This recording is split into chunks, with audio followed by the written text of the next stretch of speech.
What is up, guys? This is Jake, and welcome back to another edition of the Warcry Games podcast. Now we are up to episode number 4. And I did want to go over... Yeah, 4 people this time. Sorry, I interrupted you. No, you're good, man. I wanted to go over the podcast members this time before going over an overview of our actual topics. And I want to do that every single time, just to let people know what to expect, kind of like what we're going to do in each segment. But first, we got our 2 returning members. What's going on, Brandon? Yo, what up? And we got John. How you doing? I was going to say something funny. Yeah? I mean, that kind of works. And then joining us today is Darin, who's also a coworker of John and I over here in Japan. How you doing, dude? It's going good. Glad to be here. Ready to get this started. Liking that headset. That thing's pretty nice. What's the brand of it, by the way? It's Sennheiser. Sennheiser? Oh, there you go. Audio Yeah. quality is like $400 top tier. Sennheiser. That dude does not fuck around. Right? Yeah. But let's see. First up, we're going to start things off talking about what games we've been playing this week. And then the spin this time being if we've already previously played the same title, that we introduce something that's new that, that we've experienced during this last week of playthrough. Then we're going to move on to the best bit. We're going to go over the best of something in a video game. Kind of like the first episode, we went over the best video game opening. The second one, I think we did the best idle animation in a game. And then we're going to follow a couple different gaming news topics for this week. We'll get to them a little bit later. And we're going to finish up with the Warcry, where we introduce a topic that is designed to spark debate between the 4 of us. And just for any listeners that we have, be advised there's going to be links in the video description below if you're watching us on YouTube to each section, or there's going to be chapter markers in either the description or embedded in the app itself. So as of this recording now, we're listed on like 8 to 10 different podcast websites. I wanted to make that known. That's, for anybody that might be interested in using it on Spotify, Google Podcasts, Stitcher, Tuned In plus Alexa, Apple Podcasts on iTunes, which includes like Overcast, Pocket Cast, Castro, Castbox, and Podchaser. So we live, boys. We made it worldwide. Yes. We made it. Yes. I think this morning I saw we got some Please. folks in like Germany. We got like Mountain View, California. We're international. From Germany? Wow. Yeah, man, like Hamburg or something. Like that's pretty cool. We got Wow. folks What up, from Hamburg? everywhere. Yeah, Nice. what up, Hamburg? Hamburg. But yeah, guys, that's it for the topics we're going to be going over. Let's start off with what games we've been playing this week, and who wants to start? Move to Brandon. You usually got Sure. I'll kick it off. Yeah. So I wasn't here last week, so I'm going to cheat a little bit. Yeah, last 2 I have a weeks. lot of games that I've been playing. It's Thanksgiving holiday. I'm going to list some, and I'm going to talk about 3 of them. So I'll call out. I've played and finished Banjo-Tooie, really fun game. Started almost Finished. done with Mario plus Rabbids, really fun game also. But the 3 games I want to talk about: Ape Out, Life is Strange 2, the final episode, and Luigi's Mansion 3. So Ape Out, super, super, super fun. If you've played Hotline Miami, it's a very similar style to that. The difference being instead of a dude with guns and knives, it's a monkey who's pissed off. And instead of a crazy EDM soundtrack, it's a super jazzy soundtrack. So what's awesome about it, it's really, really addictive in terms of the minute-to-minute gameplay. It's one of those games where as soon as you start playing, you really develop like a sense of flow.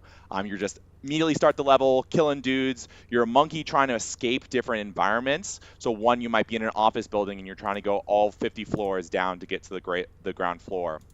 And it's really cool because you can pick up people, throw them at other people, use people as human shields and things like that. And it's really, really fast-paced. So if you get shot a couple times, you're done, level restarts, and it's just kind of this crazy, frenetic action. So love it. Definitely would recommend. Played that on Xbox Game Pass. Second game, Life is Strange 2, the final season, or the final episode just came out this week. I don't know if you guys are big Life is Strange fans. I love the original Life is Strange, love Before the Storm. I was talking to Jake about this earlier. I really, really enjoyed Life is Strange 2.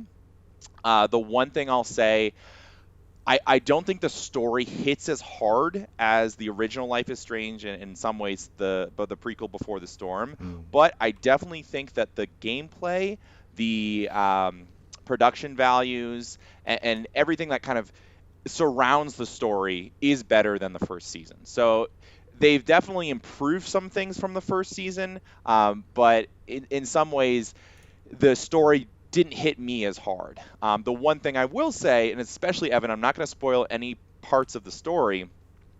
Given this is the final episode in the season, they did a very, very good job of making your choices matter.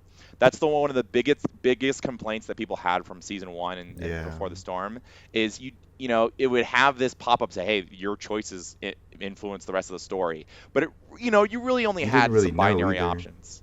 Yeah, like you do this or do this, and it didn't really affect things. So This Brandon, game. Go Go ahead. Sorry to interrupt. Can you describe what I've always heard of Life is Strange, but can you just quickly run through, like, is it an adventure game or what is it? Yeah, like? good call. So if you've never heard of Life is Strange, it is kind of an evolution of the point and click games from the 80s and 90s and things like that. You explore an environment, you'll click on things, you'll have the voiceover, and the key is that you have the ability to change the story at different points. So you're given, would you want to save this person or save this person? And then it affects the story. You wander around an environment, you meet characters, and the one thing about Life is Strange is there's always like a little supernatural twist. So I kind of compare it to like a coming of age story with a little bit of that supernatural spin. The supernatural part of it is not like a huge component, but it's enough to kind of keep things interesting. So it's not just like a daytime drama or soapbox or something. Right. So your overall rating was Life is Strange 1, then Before the Storm, then 2, right? Yeah, that's definitely still stands. Life is Strange 1, I think I wasn't expecting it to be as impactful as it was, which is why it hit so hard. Before the Storm, I kind of had like mixed expectations because I knew it was a different team developing it, and I knew it was a prequel. So I went into it with lower expectations, and it actually pleasantly surprised me. And then Life is Strange 2 was the original studio, Don't Nod, out of France, I believe. And they, again, really improved. It was clear they got a lot more budget for the second season.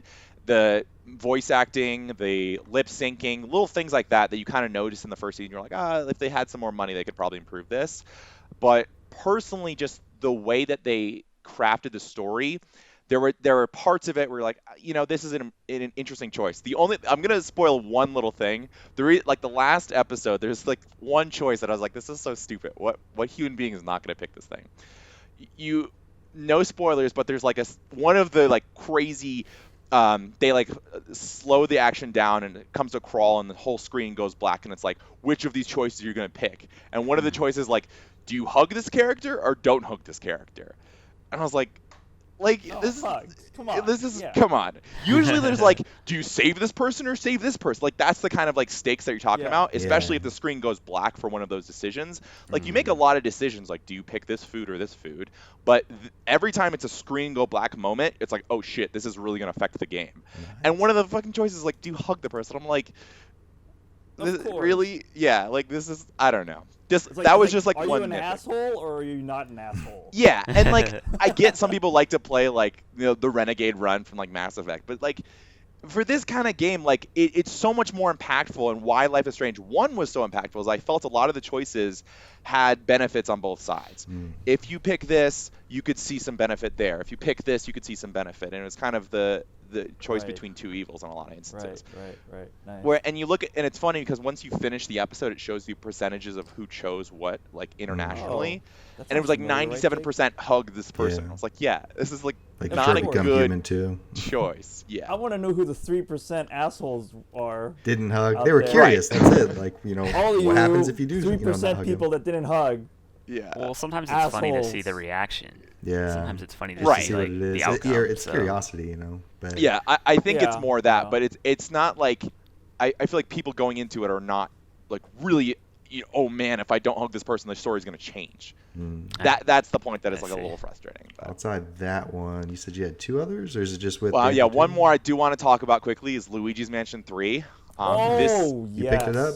Very nice. I did pick it up. I played it through. What's awesome about Luigi's Mansion 3 is I bet 90% of the campaign is co-op. So I actually brought it home for Thanksgiving, and I played the entire story with my sister, which was really, really fun. That's definitely recommend, especially if you have people, who are not like super hardcore gamers, but want to have something that's fun. And the way the game is designed, and again, background people who don't know, Luigi's Mansion is more. it's not really a platforming game like the other Mario Brothers games. It is more exploration heavy, very puzzle heavy, and the combat is basically Ghostbusters. You flash ghosts and then you suck them up with a vacuum.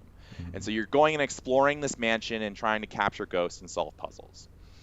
So what's great about the campaign is that they really designed it to be co-op. And you can play it single player where essentially you're switching back and forth between two players. And the reason that works for single player is it's not a fast-paced game. Yeah, ghosts come and you can flash them and suck them up. But if you're playing co-op, you can have one person on the top half of the screen, one half person, exploring the other side. And you're always on one view, so it's not split screen, just to clarify.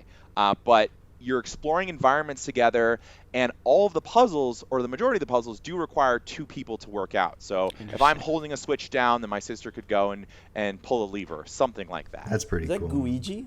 Yeah, Is that, that's so what's Guiji funny. is the other person. Okay, all right. What about you, John? What have you been playing?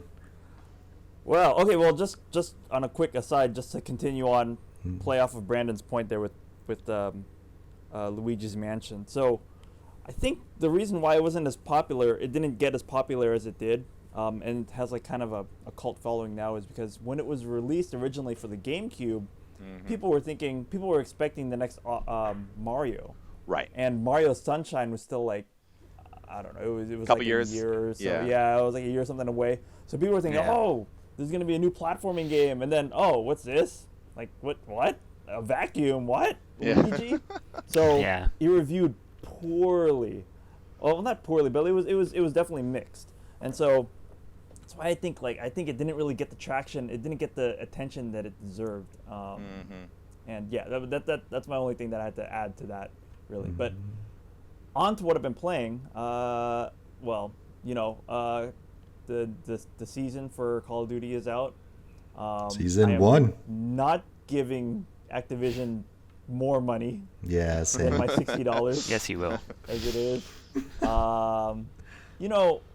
We'll see, Darin. We'll see. We'll see when we get. I mean, you had a good point when we talked about it last crack. night. We've established that. Yeah. I forgot what we talked about last night in game chat. We should probably record our game chat too. Just basically that, like, it's not a free game. It's already a $60 game, so what's the incentive of the battle pass? It's not like you're trying to, hey, here you go, developers, thank you for giving me this free game. Here's $10, and then I see like gaming outlets like Kotaku or like Destructoid like fawning over the battle pass. I think I saw an article that was like saying, well, the battle pass is actually worth it, and I'm like, is it worth it over the $60 that I already paid for the game? Really? Okay, all right. Are you on Activision's payroll? What's going on? So that's that. Just to keep things moving along. Of course, Death Stranding. It's getting really good. Couple things to note. The actors' performances in the game are just, you can tell who phoned it in and who really did a good job. Like actually, like took the script to heart. That's interesting. Any of them phoned it in because it's an all-star cast. Yeah, it is an all-star cast, and I ran into Conan O'Brien last night. Yeah, there you go. You found him? Yeah, I mean, he's being Conan. I don't want to spoil anything for those of you who haven't played it yet, but Conan is Conan, and you get an in-game item from Conan O'Brien. We didn't think that was real before launch. Like we kind of saw that and thought it was like a joke article. Like, oh, come on. Yeah, I saw like a YouTube video where he visited Kojima Productions here in Japan, and he talked to Kojima himself, and they recorded his face and everything. I was like, oh, okay, well, they're just doing that cute thing just to show him, what he's going to be like. And then at the end of the video bit, they actually show that they're implementing him in game. So that's pretty crazy. Okay, so that aside, so two big things that I finally got my hands on was Daemon X Machina and Astral Chain. That's right. Yes. Okay. Yes. So I'm curious, man. So all you listeners out there that have been following Warcry games from the start are probably familiar with Astral Chain for now. But 35 Daemon episodes. Ex Machina. Yeah, I know. Well, you know what? Hey, those 5 people, those are the real loyal ones. Okay. Me being one of them. Okay. So. Yeah. No, I meant 35 episodes. I'm up to 35, going on 36. That's a lot of episodes. Little by little, Jake. little by little, little by little. So Daemon X Machina, just some quick hits on Daemon X Machina. For those that don't know, it's a mech action game. It's a very anime styled. It's got like a typical anime story to it. It plays like a mix between the Armored Core games from like the early PlayStation years and well, I wouldn't call it Zone of the Enders because I don't want to besmirch the name of Zone of the Enders, but yeah. Yikes. So it's yeah. Things that I like, I like that the game is super structured. So for people like me, like I'm a dad, so I have maybe like bite-sized chunks I can play at much a day. So this is a game that you can just pick up a mission, play for 20 minutes, and then put it back down, do a quick save, you're done. For the next day, like you're not forced to like sink, like 3 or 4 hour long sessions like you would in a major JRPG like Dragon Quest or Final. Yeah, probably benefits from being portable. Right, exactly, and you can just take it anywhere. You just take it on the train or whatever during your commute. The problem is though the actual gameplay itself isn't too compelling. Really? Yeah, I mean that was my thoughts it's still too. fun if you like mech action games. Oh, it's your jam and whatnot. But there are some like little it was in the details. So like the lock-on mechanism for your missiles. How like typical anime you have like you'll lock onto like 8 things at a time, and then you see a swarm of missiles go out, and you let it all go. Just let it all go. Most games that I've played that are like that will have like a button mechanic where you hold down the button and then you sweep your cursor across the like screen. Star Fox. Panzer Dragoon. Like Star Fox or Panzer Dragoon. That's another example. So, and it would just light up all those characters locked on, and then you release, and then you have this sudden with endorphin or this sudden release of like satisfaction. Just like, oh yes, die. This one, there's no like button to like start your lock on. The lock on is automatic. You have to move your cursor over the enemies, but at least where I'm at the game, I don't know if I'm doing something wrong. You have to get like pretty close to them, and then you have to move your cursor along with them. But then it doesn't maintain the lock, at least from what I experienced. And then after that, you press the I think it's the R button or the L button to release your missiles. For whatever reason, it's just not as satisfying. And then like the other details, like the gun sounds are just not. They don't feel meaty enough. So is Astral Chain it's better kind of, though? What's that? Okay, comparatively. So comparatively, Astral Chain is like super polished. How far did you get into it? Like first like hour or so, because I know it was late last night. Yeah, about the first hour. Yeah, like that. It and you can already tell how polished it is from the first hour. Yeah. Well, okay. I mean, like from a perspective of just satisfaction with the combat, Brandon. Yeah. Platinum Games, So- dude. They know what they're doing. Dude, yeah. I mean, you could just what can I say? Like the first scene where you're just riding down the tunnel with the motorcycle. You're like, oh shit, oh I'm badass, all right. That was pretty cool. I didn't know like you could control it immediately. It's the same as like the intro to Nier kind of. You just like keep rolling down the tunnel and going. Yeah, like, because oh, I mean like the I'm good. credits are Wow, that's a rolling. long cutscene. Yeah. It's like, oh, my thumbstick, like it that. just moved. Hideki Kamiya, man, hats off to that guy. I mean, you could tell definitely from like the previous game that he's worked with Bayonetta and whatnot. He's just he's just a master at that craft. So, but more to come. I'll probably be talking more about it later in next week's show. But I just started those two because I just picked it up. But Nice, yeah. man. What about you, Darren? What have you been playing? I know you bought a crap ton. I recently joined the Switch family when the Lite Welcome. came out. So Yeah. I have been catching up, buying a lot of games. But the two primary games I've been playing is Pokemon Sword. And I put about 65 hours in and pretty much cleared the game, did everything I wanted to do in it. And I think the game is a lot better than a lot of other people are saying it is. I know there's a lot of negative feedback on the game. They cut out a ton of Pokemon, and but my overall impressions, I enjoyed it. My biggest complaint is the Gigamax. You have to watch the cutscenes over and over and over and over again. So it Are gets you a big old after a Pokemon fan, while. Darren?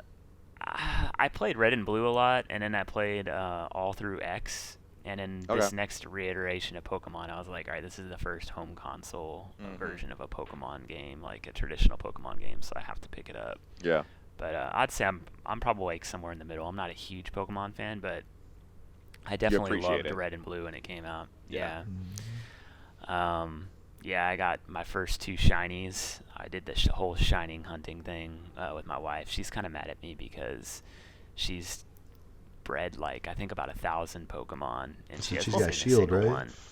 Yeah, she's got Shield, and then the first time I bred my Pokemon, it turned into a shiny. Like I was 1 for 1. No, I'm not even joking. Darren's got those lucky fingers, man.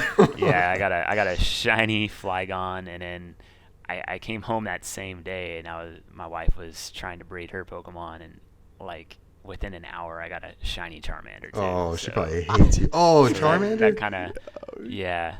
So I'm Charmander, assuming it once carries you- off in evolutions, right? So that thing Yes, will it always be. does. Oh man. Darren, did those things have like boosted stats over like the regular Pokemon, or No, Just it's all cosmetic. cosmetic. Yeah. Yeah, it's all Oh my cosmetic. god. Yeah, it's kind of crazy. But, I've been watching a lot of other YouTuber people out there, and they're streaming, like, trying to catch shinies, and it's just, I don't know, if you got nothing else to do, it's kind of, I don't know, it's amusing, because when you finally see it, you're just like, oh, no way. Yeah. Especially if it happens early on, like it happened to me. I kind of didn't believe it at first. I was like, there's no way. So, yeah. So, my overall impressions of Pokemon, I'd say, like, it's probably, for me, it's like an 8 out of 10. That's awesome. I think if you have any interest in Pokemon, you probably like it. I guess a lot of the super hardcore fans don't like it for the reasons I mentioned earlier. But if you're not super hardcore, you'll probably enjoy it. Yeah. Then the other game I've been playing, again, it's kind of old, but it's still a great game. I've been playing through Mario Odyssey. Yeah, Yeah. man. Yeah. It's a great game. Oldie but goodie. Yeah, I got about 290 moons thus far. I'm trying to collect as many moons as I can. Get the them all, ones that dude. I- 999. Get them on Yeah. level. I know, I gotta Yeah, get you them got them all, all. didn't you, Brandon? Like Yeah, I everything? got them all. Holy crap. Every single Yeah. thing, dude. I have super OCD, so like I won't go to the next world until I collect Yep. Yo, me and Darren on the same page. Let's go. Like every Yeah. single thing. Every little So thing. wait till your kid is old enough to actually like control Cappy and whatnot. It's kind of it's a surreal experience. So the way that I'm experiencing Mario Odyssey right now is with my son, and it's Nice. really cool because Nintendo's played with that mechanic in the past. I think with Mario Galaxy they had it Yep. where the pointer. remote could it can collect it would collect the what do you call it, those little candy looking Star Bits. things, the Star Bits. Thank you, Star Bits. That should be a cereal, but anyways. Coming soon to a store near you. Yeah. But yeah, so for those that don't know, so if you're a second player that you play co-op, you control Cappy. So it's not super invasive on your own gameplay, but you can use Cappy, and as opposed to just like throwing Cappy out and him coming back, you can use him as a platform and stuff like that. Only problem is that when my son plays with me, if you press, I think it's the Y button, Mario will immediately like jump on Cappy, so he can control my jump. So I've died. So he's many constantly times. pressing Y. Yeah, he's constantly messing you pressing the up. Y button.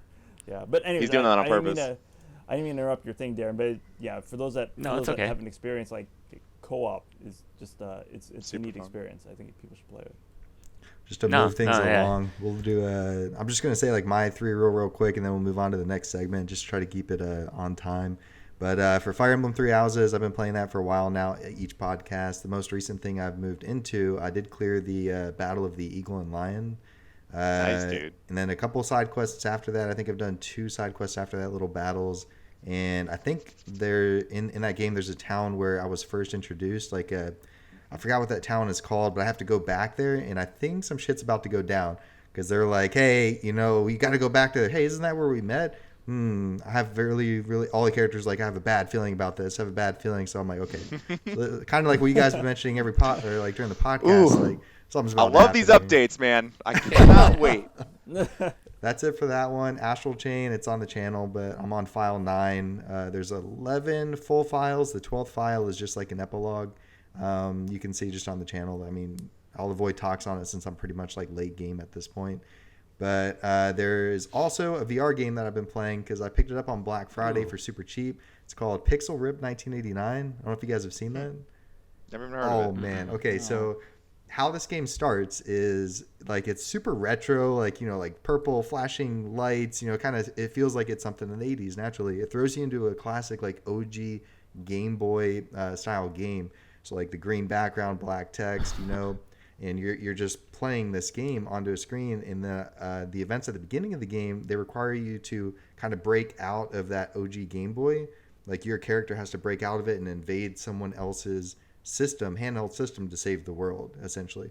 And you invade into this girl, like a young girl in London in 1989 in a classroom, like in a schoolroom. And her goal is to play this game, hiding it, like kind of under the desk. This teacher is trying to do her teaching. You can't get caught. So that teacher sees you, you got to distract her. There's a spitball thing that's like right next to your desk. You look at it, and then you hit like the projector, and it messes up the projector, and the teacher messes with it. You hit another student, and they'll complain. You hit the gerbil in the back, and it'll go free. And it's really, really fun. You guys should see some gameplay clips. What's the game you're actually playing? So it's kind of like just a 2D side-scrolling platformer, and it's not. I mean, it's not like it probably is a real game built for that game, but you're this Dude, little. it's a game within a game, man. That's yeah, meta. it is literally a game within a game. Like your hands are kind of stuck like this always. Like no matter where you go, like your hands are going to be stuck to the side of your console, and you can look down. That's trippy. It's pretty So cool.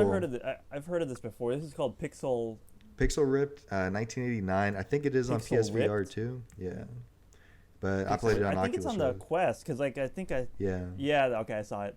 Yeah, I saw it on the. I think it's on the Quest store too, isn't it? It's No. pretty cool. It's a unique experience. I've been playing probably like an hour or two of it. And there's a section in it in the very beginning, if you back out of that game, where like if you stare, you go into like a 1980s style living room. And if you look over at the like a box next to you, there's a VHS tape. And if you stare at it long enough, it automatically throws itself into the VCR player. And now it's a horror themed game in the same, like it puts you back in the classroom, but the building's kind of destroyed. Whoa, There's dancing students that's a cool with Easter pumpkins egg. on their head. It was kind of cool. But 80% on Metacritic. well, you said 30? 80. Oh, okay. I was about to say, oh. Jake plays a good game. No, I'm looking it up right now as you're talking about it because like Yeah. I might pick this up on Quest if it's on It's a Quest. cool experience, man. not sure. But I mean, that's it for what I've been playing. Let's transition into the first bit for this podcast called the best bit. With the following question: what is the best winter or snow themed level or environment in a video game? And I'm curious, who wants to go first? I already know what you're gonna say. Who? Donkey Kong. You think? Okay, we'll go with me. Sure. That's my Yeah, let's let Jake honorable start. Go mention. ahead. Honorable mention number 1 is Donkey Kong Country 1, which is Snow Barrel Blast. There's the snow gets thicker as you progress through it. Yeah, I think me and Darin were talking about this recently. I think we were talking about that. You're like, oh, it's not that hard of a level. It's not that bad once you get the repetition down, once you get like the timing down. But it's cool. I like how like the further along you go, the harder the snow comes. That's honorable mention number 1. Number 2 is Metal Gear Solid 1. I played this with Brandon. Ooh. It's cool that I've never Yeah. seen that, Okay. especially for an earlier game where like you're walking and your footsteps are Whose footprints are these? yeah, and the guards are like following you. Like at first I was like, Yeah, oh, they're just dude. gonna notice that. That's a cool mechanic. No, they'll follow you around the building wherever you went. Like I was like, wow, for a 20 Did something not year think old Jake game. would Pretty pick cool. that. I I know. I respect it. didn't think Jake would pick a Kojima game of all love it. games. I was impressed, You know? and it was one of the things that came to my mind, like when Be you thought honest, like winter Jake, you were theme. impressed that when the guards peed, a little steam cloud Yeah. would come out, to show that. All of it, man. European. There's a lot of little, little cool inclusions into there. But my next one, another honorable mention, Super Mario 64, Cool Mountain. Just because I feel bad for that little penguin. 'cause- yeah. Oh my God, I can hear it already. Yeah. But The so nightmares. my choice for my best winter themed level, and I actually went over this again and again. I've talked to Darin about this like super recently, and I know he's a fan of the PlayStation version, which is it's a little bit different. But Final Fantasy Tactics Advance, the intro. Whoa. The Oh intro. yeah, with It the has you doing a snowball fight with all the other characters. It teaches you your basic fighting mechanic. It teaches you how to throw, how to land a better hit, what direction to face, like after the battle or after the little interaction's done. It's really cool. Yeah, and it lets you know Yeah. like the characters' personalities. Like Ritz will come up to you and she'll try to defend you and say, "Don't hang out with these people. That's not good." I think Mute is the other guy. Like he'll what's it called? Like you just get to know their personalities just a little bit, and then it throws you. This is right before it throws you into like I think Mute comes over with a book, and he'll show you like, hey, this is something I found. It's like an old grimoire from a book from the library, and it opens up into essentially a Final Fantasy game at that point. And so it's pretty cool. They get transported to Ivalice, don't they? Yeah, is it Ivalice? Yeah, Ivalice, I think it is. Yeah, and they basically get transported to Ivalice, and so yeah. So that's pretty cool. Super underrated. Yeah, I think that's a good choice. I don't think that game gets enough respect as it does. Everybody always looks at the PlayStation tactics, but that and the DS version too. If you guys haven't played the DS version, I sunk a lot of hours in the DS version of Final Fantasy Tactics. Good stuff. Yeah. Nice. So what about you, Brandon? What's your favorite snow theme level? All right, I'll call out a few honorable mentions as well. Skellige from The Witcher 3. I love The Witcher 3. I think they do environments extremely well. And by the time you get to Skellige, I mean, you can kind of go any place whenever you want, but it's intended that you get to Skellige late game. And by the time you get there, it's such a different shift from like the rural farmland of the main country. It's just an awesome, awesome, epic place. Snow-peaked mountains. Very, very cool to see. Another honorable mention. I don't know if you guys have ever played the original Crysis. I'm not going to spoil the original Crysis, but if you've seen screenshots, you might know it. It's like you're set on a tropical island. There's a shift in the game where it all becomes kind of a snowy winter world. And again, I don't want to spoil it because if you've ever played it, it's a huge, crazy revelation moment in the game. And at that level, it's called Paradise Lost, and it is one of the coolest levels in a first-person shooter I've ever played. Just such a huge twist from where you're coming from the previous levels. And you get some really, really cool guns and some like futuristic tech that is just completely unlike anything else that you played in the previous levels. Last honorable mention, I'll say from Skyrim, basically that whole game, but I'll call out specifically Winterhold. I love the College of Winterhold. I played a mage when I played that game, and I think that is just a really, really cool environment. The whole mage quest line is very, really well done, and there's a couple places that you can go exploring and tombs and things in that area, which are very iconic to me. My number one winter level, though, has got to be Snow Peak Ruins from Twilight Princess, Legend of Zelda Twilight Princess. It is, without a doubt, one of the coolest Zelda dungeons you'll ever experience. And it is actually a Yeti's house.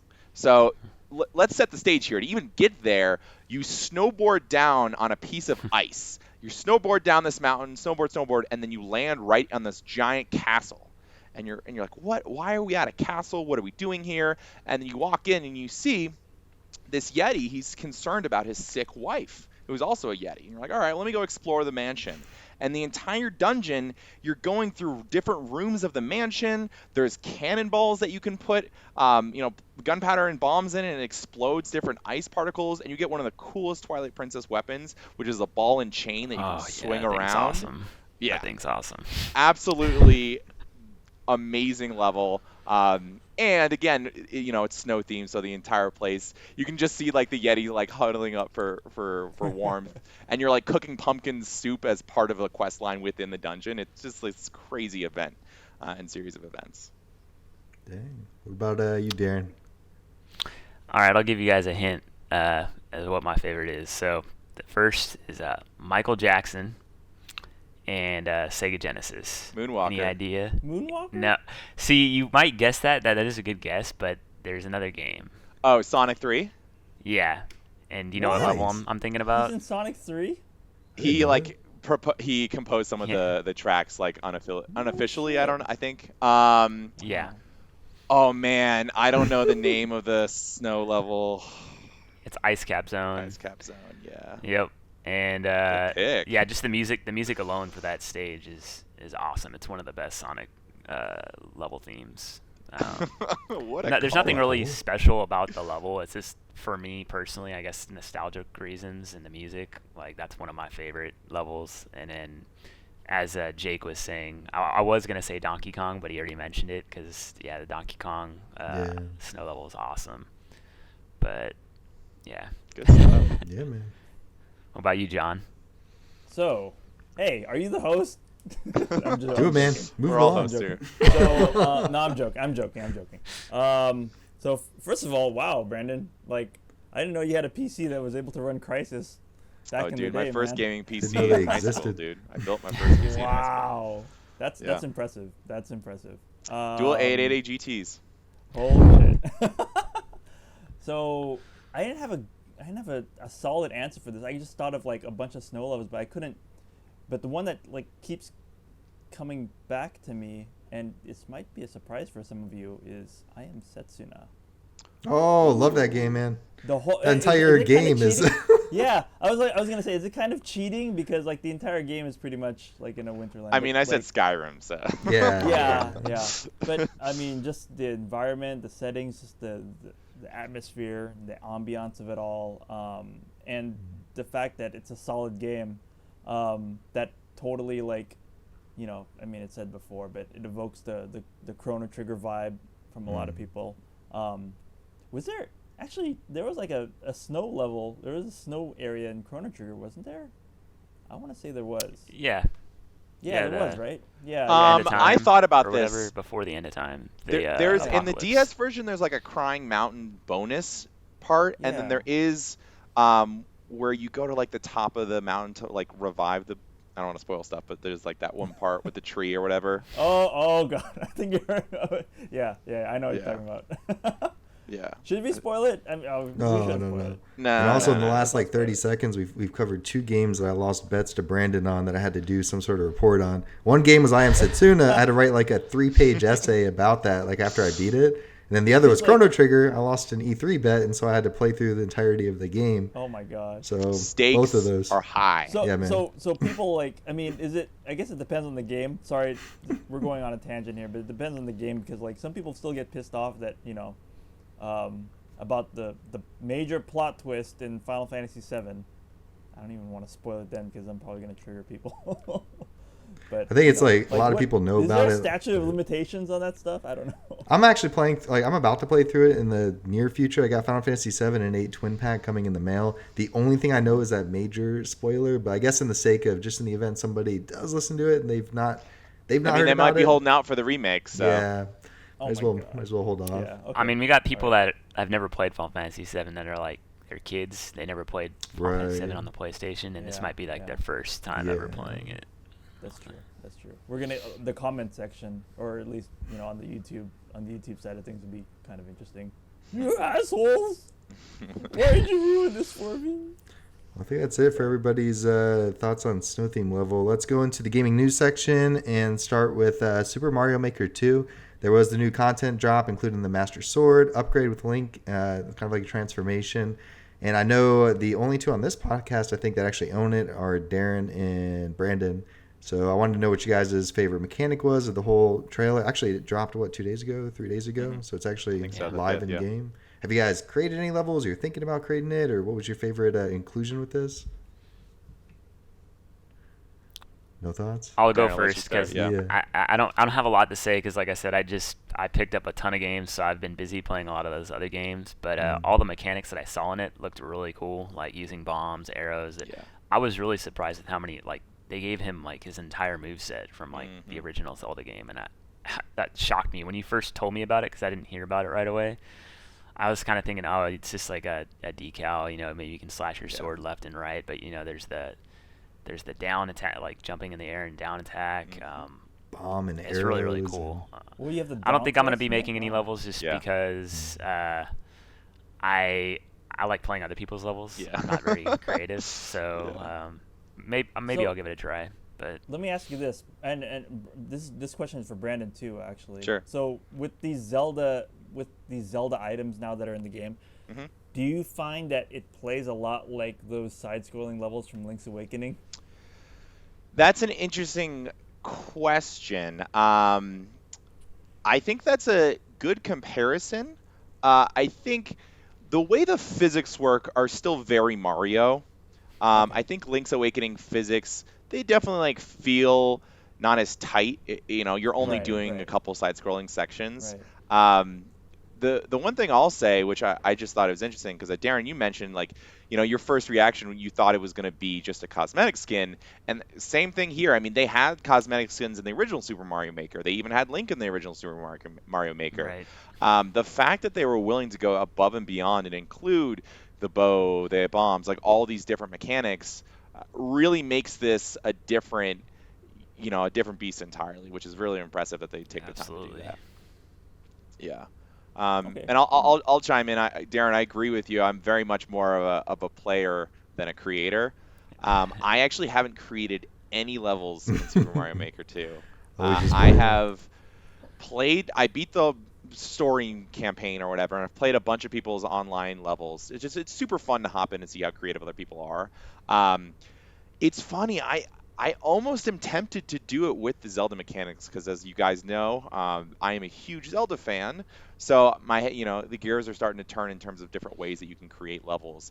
Now, the one thing, obviously, it's not a true Zelda experience because it is still side-scrolling. It's not top-down. And I'd love to see kind of different ways that people have potentially worked around that. Like maybe there's a way to make it feel like you're doing an overhead view. But I definitely am, the arrow mechanics, like you said, I think there's a lot that kind of opens up in terms of like hitting switches from a long distance, like hitting enemies from a long distance and doing like a shooting range type thing. So there's a lot that I'm thinking about in terms of what I could potentially do. But I'm more excited just to play other people's levels at this point. Yeah, if I picked up Dude, that that game, down it'll be thrust the same. mechanic, yeah. That down thrust mechanic brings back vibes from like Zelda 2 and whatnot, right? Yeah. The worst of the Zelda game. It was Some people would hard as- debate that. I think it's hard up as for fuck, debate. dude. Yeah. That's my personal opinion, but It's not my favorite either, but I have some friends that can speed I run think if through it was really quick. easier, it would have been more enjoyable. Yeah, sure. in my opinion. Yeah. Yeah. Moving on to the I just next remember big it being topic. hard as fuck. Yeah. Yeah. It is hard. So this week we had the PlayStation 25th anniversary, and man, this was pretty cool. Like I didn't even think about it once they announced that. Once I think I saw it on Twitter or something, I was like thinking, no way, like PlayStation 1 was not like that old. But yeah, dude, 25 years. I thought for this Newsflash, segment, you're old. yeah. God, I think 25 years ago, I'm still thinking just the, not early stages of Nintendo, but Super Nintendo. Like this is kind of like when it's in its right. prime.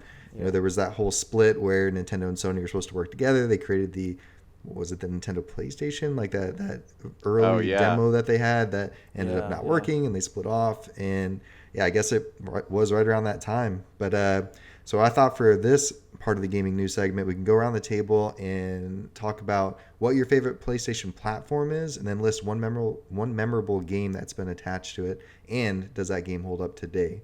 And Brandon, let's start with you. So interesting enough, I've actually only owned one generation of PlayStation consoles. I've played on PlayStation 1, I've played on PlayStation 2, and I've played on PlayStation 4 at friends' houses, but I've only ever owned a PlayStation 3. And the reason I got a PlayStation 3 was for Metal Gear, funny enough. I had played Metal Gear 1 and 2, and then I didn't have a PlayStation, and I needed to see where the story went, obviously, because Metal Gear 2 is like this crazy, Metal Gear Solid 2 is like this crazy story.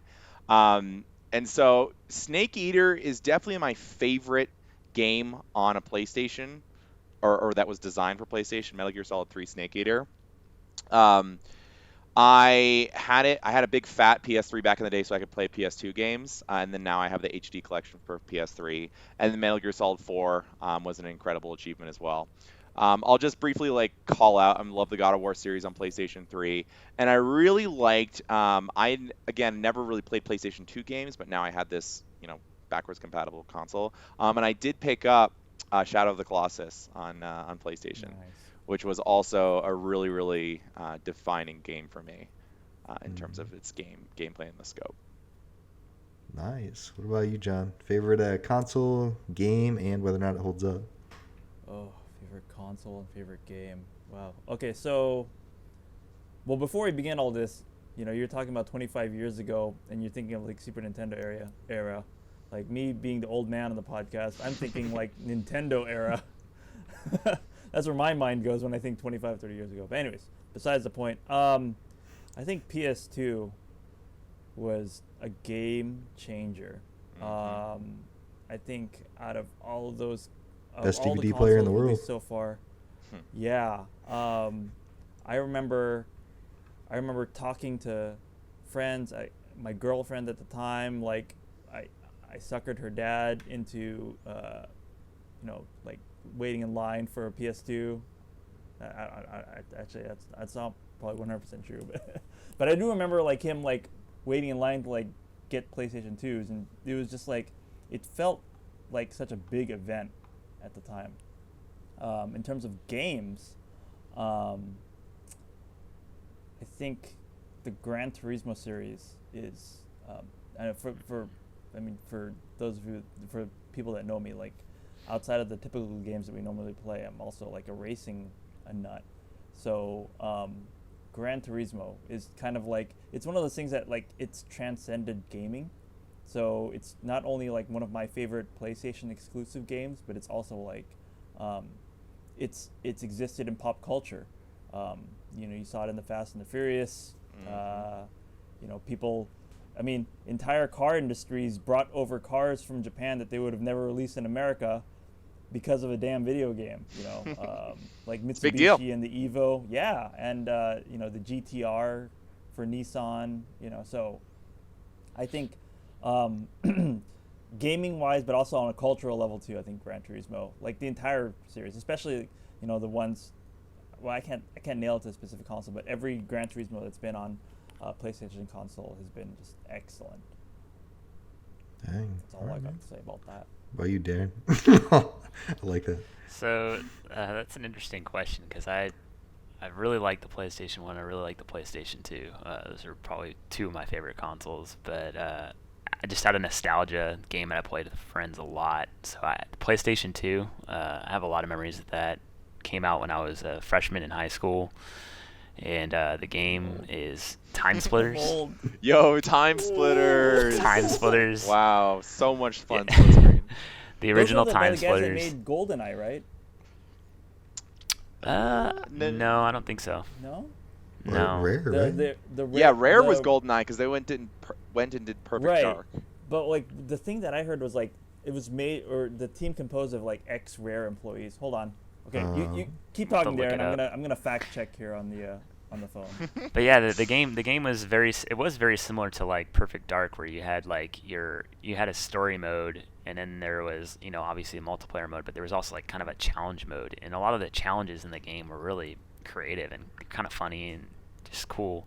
Like one of the levels I remember is the only weapon you have is a brick, and you just have to break you have to break all the windows in the level to complete the objective. That's all you have to do. Good. While avoiding zombies that just are never ending. Like they just keep coming and coming and coming. But Really funny. I think a lot of people would be in kind of the same boat. PlayStation 2, I just had so many games. Like I don't know the actual number of games, but I feel like it's out of all the consoles, I think that's had the most games released on it. Maybe the Wii might have more. I'm not sure, but Well, isn't it the most successful console, PlayStation 2? I so. think it is. Yeah. It's over the so Wii? Mainly because like it was the first DVD player for a lot of people too. Though, Yeah. Right, So yeah. it launched Good point. an entire industry. Okay, so Yeah. newsflash. Sorry to interrupt, gentlemen. So according to Wikipedia, the finest in news sources, Time Splitters is developed by Free Radical Design, which is, quote, founded by a group of ex-Rare employees who developed GoldenEye 007 and Perfect Dark. Yo, John knows his shit. Yeah, man. Nice. Yeah. Old I mean, man. That makes sense. It kind of makes sense, That's what though. you get. You get the experience, not just with the wrinkles. So, Good stuff.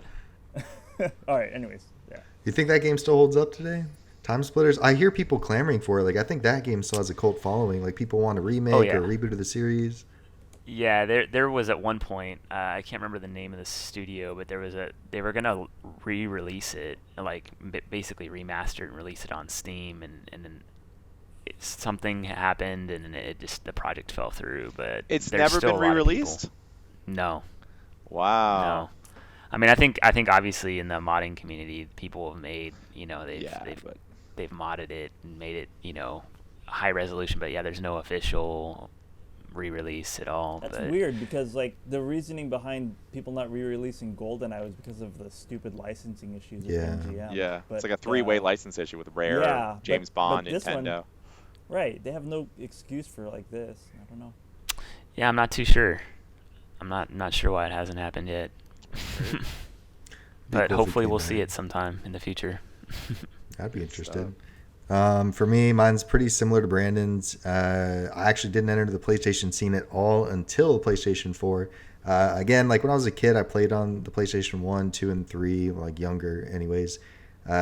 Usually I'd go to a friend's house. They'd have like the PlayStation 1 with a crap ton of demo discs. So we'd go through the same sections of Spyro, of Tomb Raider, of Dude, good old Metal Gear PlayStation Solid. demo discs. Yeah, dude. Oh yeah. So like that was pretty much like what we did. Unless one of them had the game, then we'd play through it. But or Grand Theft Auto, like I'd play that on, I believe like PlayStation 2 over at some friend's house. But not didn't really jump into the scene until I think roughly April of last year. So like April of 2018, and then I just started hitting up all the exclusives and having like a really really really good time with it. I did, yeah. I went through Horizon Zero Dawn, did God of War, The Last of Us. I played, the remastered version of that. Just a lot of like the really, really good hits that were on PlayStation 4. I've already done like Detroit Become Human and Spider-Man, and so I've loved the PlayStation 4. And I'm kind of sad like I haven't got on the train at all in the last 25 years now, but it's cool. And for my favorite game, I know Darin's not as much of a fan of this kind of game or like the genre, but it's God of War. The one that's you're like more like you're not big into the action side of things, like anything Bayonetta, anything that's or at least action RPG style. For me though, I loved how the intro to the game, I've talked about it on this podcast in the past, but it leads into that first massive fight. You clearly get a feel for what every single character is. Like kind of what the mood is between the different characters. Like early on in the game, you get the combat down immediately. It sets a really, really good tone. I think throwing the axe like it's Thor hammers is like an awesome mechanic. Take that thing, throw it at an enemy, it freezes him. You run up to him and kick him into like a wall, and he explodes. Like stuff like that's just such a fun time. It's my favorite game on the PlayStation of all those other games I listed. It's my number one, and yeah, it does hold up today because it's only a year old. I got my PlayStation and then that at the same time, but yeah. Jake, if I may, do it. Can man. can I pose a question to the panel? What's your guys' earliest or earlier memories or your first memories of the PlayStation? I'm talking about the original PlayStation. Spyro. So I guess I'll start. So Yeah. for me, because I just thought of this right now. For me, it was I didn't own it outright. I rented it from a Blockbuster. Remember that? And it didn't, for whatever reason, I didn't have any memory cards with me. So I had Resident Evil, playing Resident Evil 1 on a PlayStation without a memory card that I would just Don't die. on. I would just leave the game running because, yeah. So Brandon, I'll throw it to you. What's your earliest? Man, the original PlayStation 1, it's got to be playing at a friend's house. I think it was Spyro. I know you mentioned that, Jake. I think we were playing Spyro at a friend's house. I feel like I have more vivid memories of PlayStation 2 just because I was younger for PlayStation 1. But, yeah, Spyro. I think we played, like, Need for Speed. Was there, Need for Speed games on the PlayStation back then? I'm sure there were, but it's a little hazy. It's a little hazy, yeah. Yeah. Darin? For me, it's probably Final Fantasy VII. Oh, I don't know. how did we That forget? game How did we leave- that game yeah. made the system for me. Yeah. And it definitely made RPG fans out of people that weren't playing JRPGs normally, right? That's what. Oh, yeah. At least that's what I remembered it to be when when it came out. Like a bunch of people playing like RPGs that used to like turn their noses up at Dragon Quest and whatnot. Yeah. So Same thing Go ahead. happened when 10 came out for the PS2. Yeah. Like the newer generation that wasn't really savvy on RPGs, 10 was like their first experience, and that kind of set the tone, just like 13 is. All these new generations of people that grow up, it's like their first experience with the game, and they're just they fall in love with it. 7 was probably, I like the ones before 7, but 7 on the PlayStation was. You're playing through those 10 now, summons. aren't you? Or you were? Yeah, I am replaying 10 right now Good on stuff. the Switch. Man, you since dig? Darin picked up the Switch, he's been going ape Dude, shit there's on so it, much man. on there. Yeah. Yeah. Get lost down a rabbit hole. You played man. Octopath Traveler. You said Mario Odyssey, Pokemon Shield. I mean, a lot of games. You only picked it up like fairly recently, and you've like cleared a good amount. Yeah. You've been Dedication. bulldozing through it. Yeah. Jake? For me, yeah, it's just I remember a buddy having the Spyro disc, the demo disc, and at the time I don't even know if he had any games. Like he had just gotten the PlayStation, and I went over to his house and he's like, "Oh, let's play this, let's try this," and I was like, "Oh, you're this little dragon and you're running around and like throwing fire at these guys. Like this is so cool." But you know, like for us, it's always dictated the consoles at that age were by like what my parents got me. So I want everything. I want every console. I want every single one that you can get. But I ended up going with like the Super Nintendo, then I went the N64 route, then the OG Xbox. Like around that era, at least, like I never had a Sega Dreamcast, no Master System, no Genesis. I didn't have a PlayStation 1 or 2. Like, so I kind of missed out on a lot of that until later. I did have a Genesis later. I think my uncle gave me one with a copy of Sonic, so I did play through that when I was younger. But yeah, I missed out on a lot, I feel. But yeah, that's it for that. Let's transition into the war cry. And for anybody who's returning, or Darin, I mean, I kind of went over it a little bit, but this is kind of like topics that are designed to spark debate between us. Brandon comes up with them, does a really, really good job. It's really just thought-provoking stuff to make us think about different aspects in a video game, or like last time was like video game marketing. Actually, hey, let's start off with that. Last week, I wanted to know Brandon's thoughts on your view of video game marketing, pre-release hype. We talked about it in the last podcast, like, oh, you know, Brandon isn't here, but basically how that marketing scene leads up to your expectations in a video game. What were your thoughts? You created that, and we used it. I did. Yeah. So I'll really quickly spend some time. So I'm going to say something very controversial. Ooh. Oh boy, here it comes. I think that the pre-release hype and trailers for Metal Gear Solid 5 were better than the actual game. I don't think it's controversial. I think that's right on point. I enjoyed the trailers and the hype more than I actually enjoyed the game. So I start with that because I think that is actually a rare example. I think there are a couple franchises that I'm so invested in with auteurs that can make those trailers and make those announcements so exciting. And it's got to be Metal Gear and Super Smash Brothers. As you can see, I'm wearing my Super Smash Brothers shirt. Huge diehard fan. When they announced Smash Bros. Ultimate, Jake, I think you were in the room with me when they announced that at E3. Yeah, I was losing my mind. Yeah. And it's one of those things where the reason I get so excited about those games is because I have an expectation and I believe in the developers. I know Smash Brothers is going to be fun to play.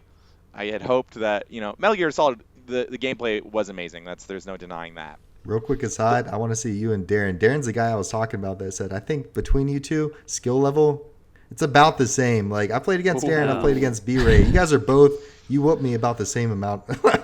Like, I die We'll have to equally. put it to the test. So That's I'm the kinda next curious. We'll stream. have to try it We'll sometime. do head-to-head. But for the majority of games, I actually feel like the blind playthrough is a better way to experience it. The reason I say this, I think pre-release hype and marketing and trailers can do a lot to set your expectations, and it's very easy to get to be below those expectations when you actually play the game. Versus, I have a lot of vivid memories of pleasant surprises of games that I really didn't know a lot about going into it.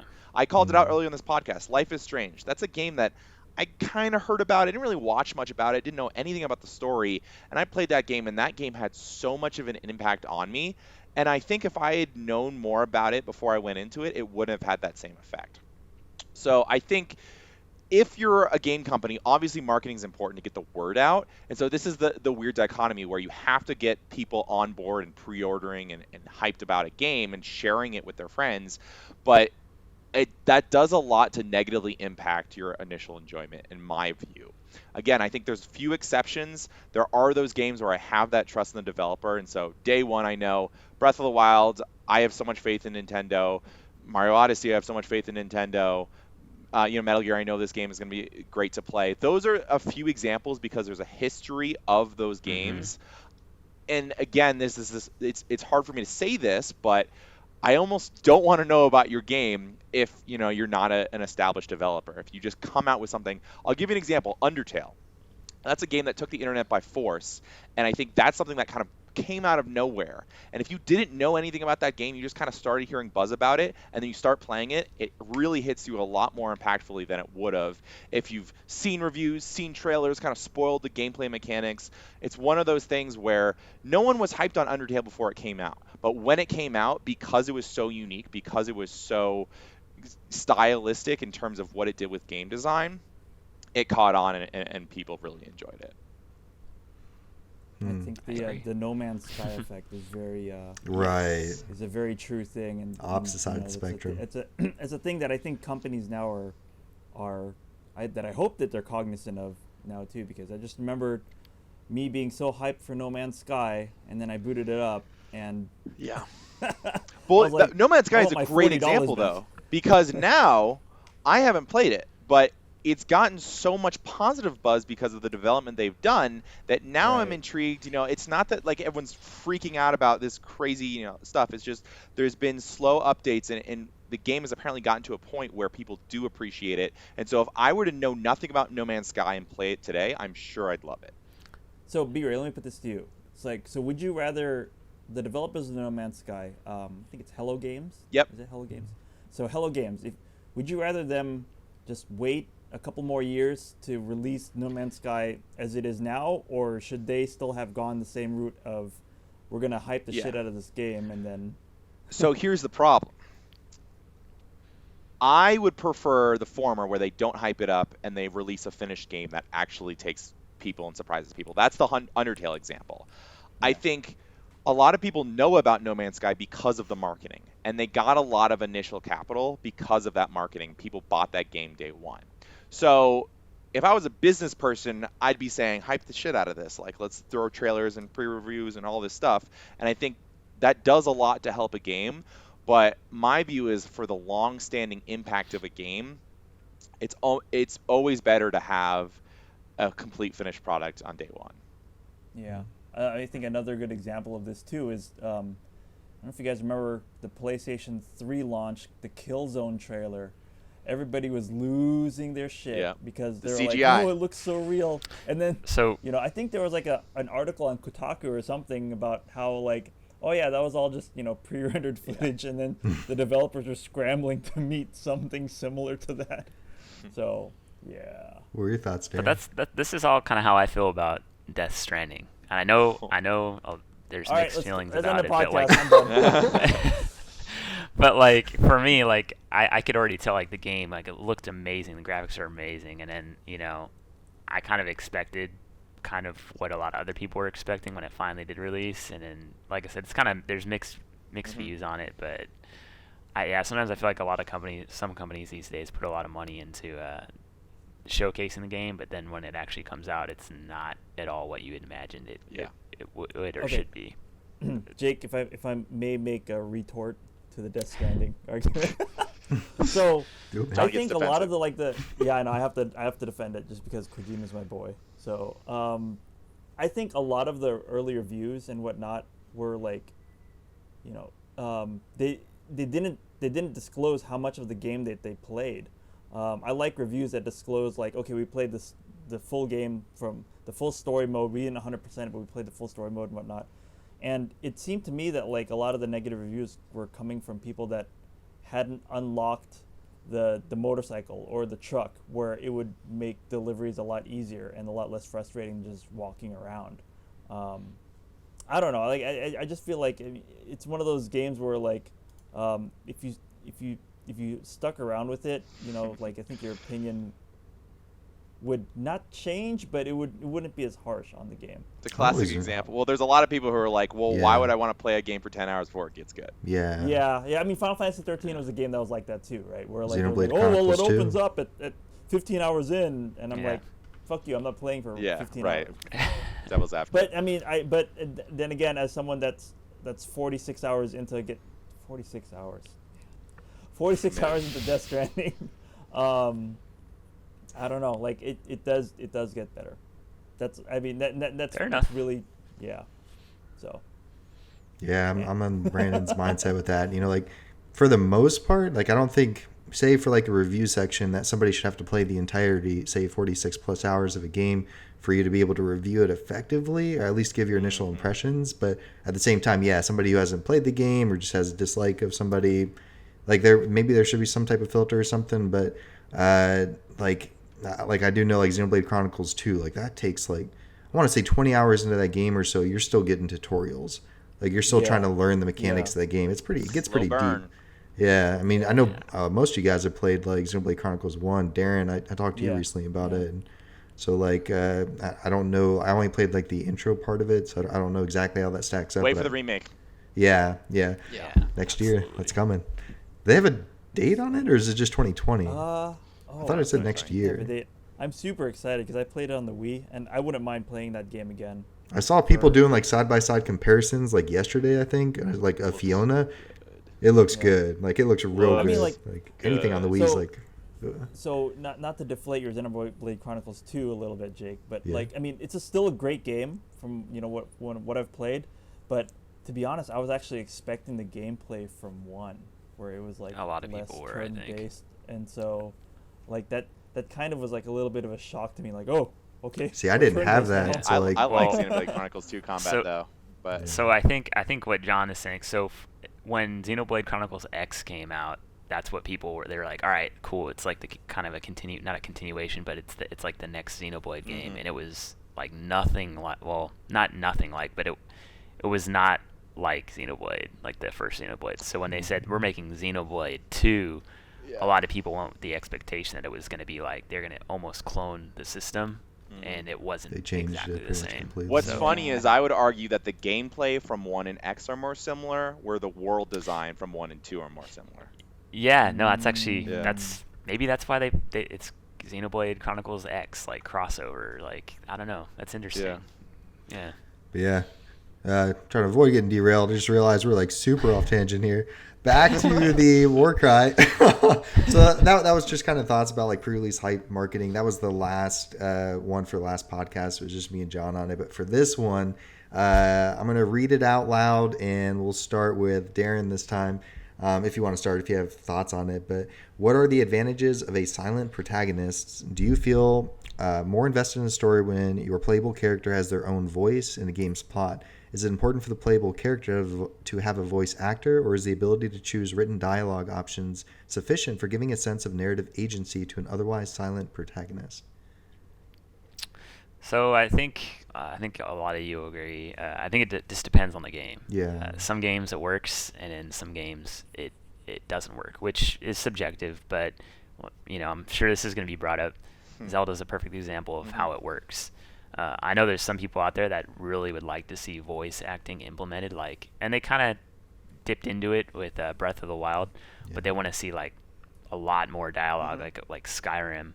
But I think, at least for me, Zelda's always been a game where Link doesn't really talk. He's silent. He's just, you're going through the story. And so it's weird for me. So it's, I guess, a little bit of nostalgia. But I wouldn't mind necessarily seeing them kind of dip into that. I don't know. And in games where it doesn't work, Xenoblade Chronicles X, I had no emotional attachment to my character. Yeah. There's all this story going on because it's a story-driven game, but then you're this character that's just doesn't have a face to it. So I don't know.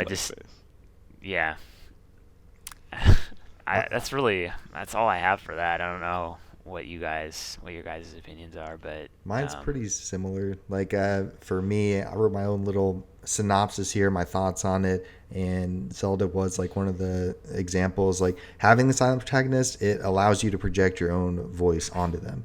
It allows you to be like that character in the game, kind of, you know what I mean? Versus if the character has the voice, then you're playing that character. You're not playing yourself as that character. it's kind of a controversial approach to naming characters in games. I know I've talked to Brandon about this in the past, Yep. but a lot of people like just don't. They'll just stick with whatever the default names are. My only exception with this is usually Link, but other games, like if I play an RPG, a long-winded JRPG, I usually name the characters after a book series that I've read recently.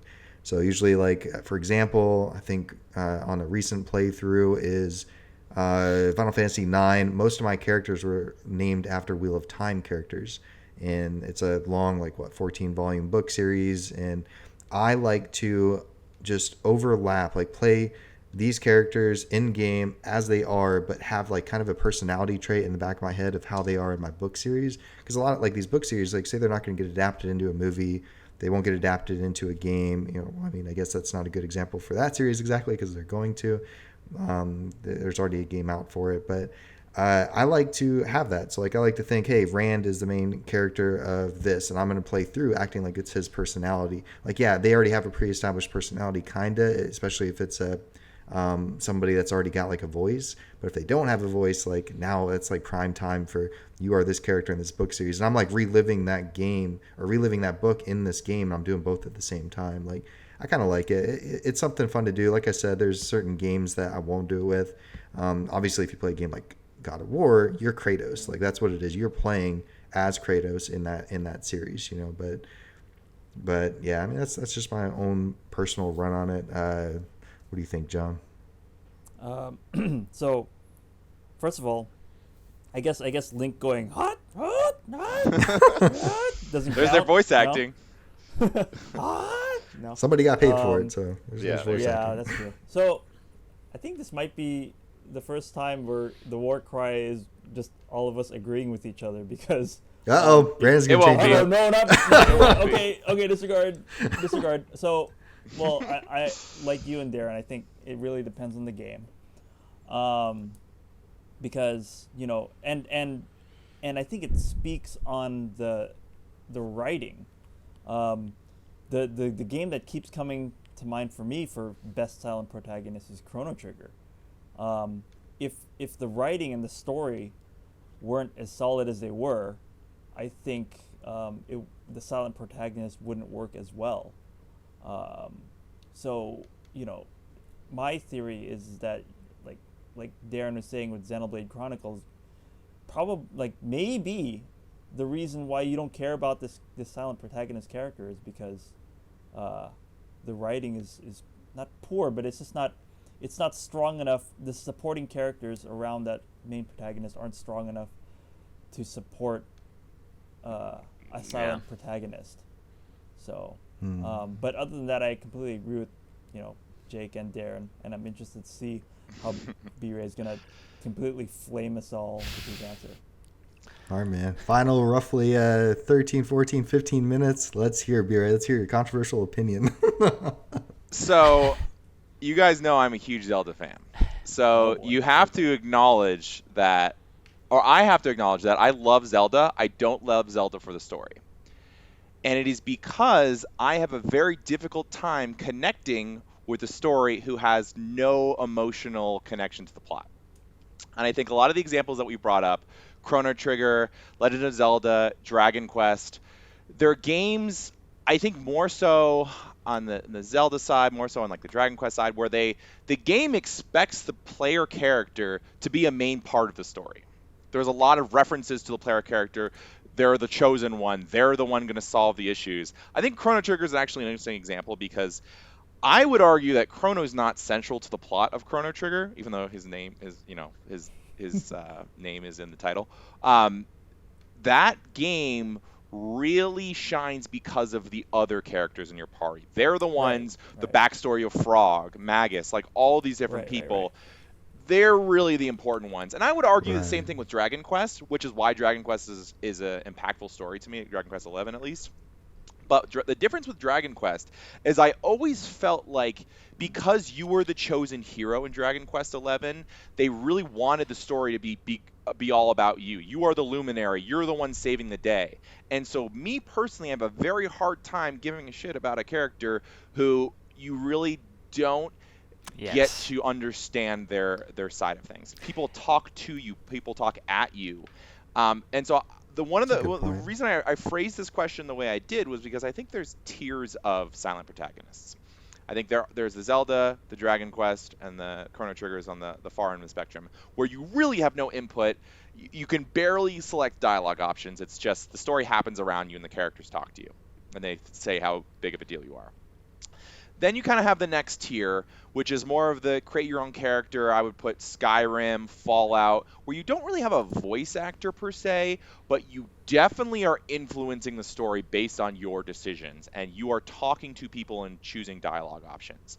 And that one I actually do feel a little bit more invested because, again, people are reacting to me based on the dialogue, and I can kind of feel like I'm actually implementing my persona, because I think that's the point we're trying to make here, right? If the reason that people try to do silent protagonists is because they want you to, make the hero whatever you want the hero to be. And so it's your voice on the hero, it's your persona on the hero. Those RPGs from Bethesda actually let you do that. Again, they don't give you a voice actor because, again, they're trying to suspend that disbelief and say it's your voice or whatever, right? Like, you make the voice in your head. So I do feel a more sense of engagement. But personally, I always get more of an emotional payoff from fully voice acted, fully three-dimensional player characters. So the examples I'm going to give, Geralt from The Witcher, the Mass Effect trilogy. Those are really good examples because you can create your own version of Geralt. You can create your own Shepard. But they have fully voiced lines, and you can choose those lines. So you are truly invested in your version of Shepard for Mass Effect. You are truly invested in your version of Geralt. Yeah. And Life is Strange, we're talking about emotional payoff. Those are characters you're playing. You are playing their story. You are choosing their dialogue options. And I always feel like I'm putting myself in that person's shoes and trying to understand the world from their perspective. So to me, that always has more of an impact from a story and narrative perspective versus like trying to imagine all of what's hilarious to me are the RPG tropes where the screen fades to black and the character starts talking like, wow, thank you for telling me your whole history. And you're like, cool. Like, I guess I have to imagine the 30-minute dialogue they just had about what the hell happened the rest of the game. Like, it really, I have a really hard time suspending my disbelief and just like pretending that stuff happened versus the other games that go the extra mile to do the production value in terms of voice acting to make you actually feel like a part of the world and you don't have to imagine the other 50% of the story. I always feel like the emotional payoff is worth it. Witcher 3 is a really good point. I agree, Brandon. Well, yeah, I think like the feeling of agency, I think that's the right word to use. Like narrative agency, narrative agency. So you experience the world through this character because you are this character. Whereas with like Chrono and whatnot, it's just they are characters in this world that just don't talk for whatever reason. Another like weird silent protagonist is like Mario from the first Mario RPG. I don't know if you guys remember this. Yeah. And then when they asked him to like describe something, he would just like start pantomiming it. I'm like, okay, you could have just like replaced this with dialogue, but the writers use the fact that he's a silent protagonist as a narrative tool. It's kind of cool. I thought that was narrative tool. They use it as like the butt of a joke, and that happens in Dragon Quest 11 too. Yeah. I think saying it's a narrative tool is a little bit of a stretch, personally. Okay. But I think they. What was the Dragon Quest 11 one? You told me about something where it's or there's a part where they're about. The entire game is voice acted. I know what you're talking about. You know what I'm talking about? The entire game is voice acted, and there's one part where they're about to say your actual name, and their character, like, sneezes. And they're like, oh, that was your name, but they sneezed, so you couldn't hear it. And I was like, all right, that's cute. That's cute. Yeah. I'm glad you did it. But, again, like, you really have to stretch your imagination more so than the Witchers and the Mass Effects, or I always feel like I'm in the world, and I'm sympathizing with the main player character way more than I ever am with a blank face. Yeah. I really wish you. Well, it's good that you brought it up, but Dragon Quest XI, that was one of the main reasons I couldn't get into the game. Like that character blank just felt face. so. it just felt so. Oh, I like think there's Dragon Quest nothing. 11 and Chrono Trigger have a lot of similarities, and I think they're both amazing stories. But I agree with you. It's like it's not because of the protagonist. It's kind of hard, like you Yeah. said, you to connect to that guy if there's no input. It's like one-sided, like at least like you said with Witcher, that kind of opens my eyes up a little bit. Say you have three options you can choose from. You can be the aggressive one. You can try to be like the calming kind of guy, the one that's just going to be passive about it. Like you're still Geralt. You're still clearly this guy, but you're just taking on like a different persona, a different Yeah, your mentality. on, Geralt like, could be each very different than my Yeah. Geralt, but it is still Geralt in this world, an actual character that has influence on the story. I'm surprised Right. Jake hasn't brought up Fable yet in all of this. Right? Yeah. So silent protagonist, but With all you're this talk just the about hero of agency. Albion, and yeah. Yeah. Yeah, I mean, it's a trope. Like, it's been done, and that's why I'm trying to, as part of this war cry, is like, why are people doing that? Like, what is the benefit? Because I have, like, as you've heard, strong views on the whole thing.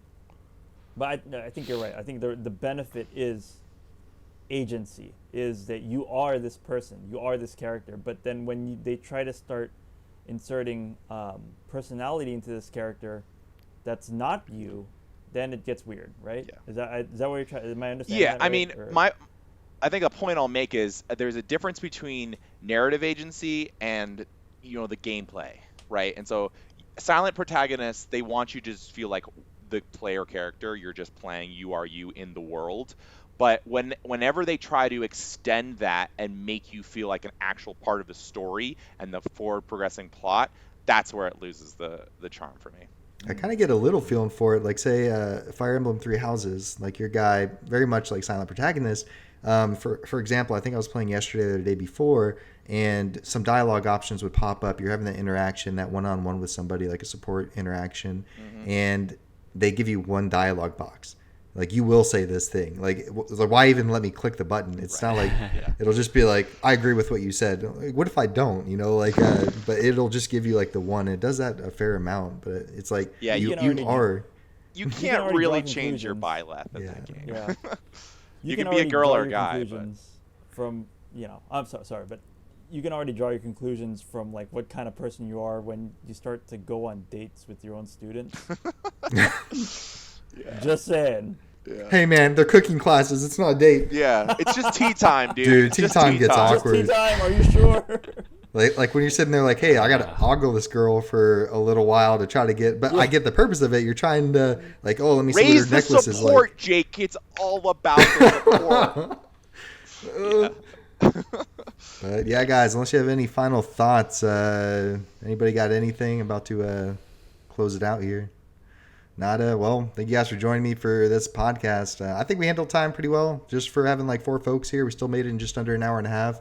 If you guys are new here, please consider subscribing if you're following us on YouTube, just to continue listening to all our content, and stand by for the final few episodes of my Astral Chain Let's Play. I'm on that final stretch. I'm on the home stretch right now. But thanks again, and take care. We'll see you.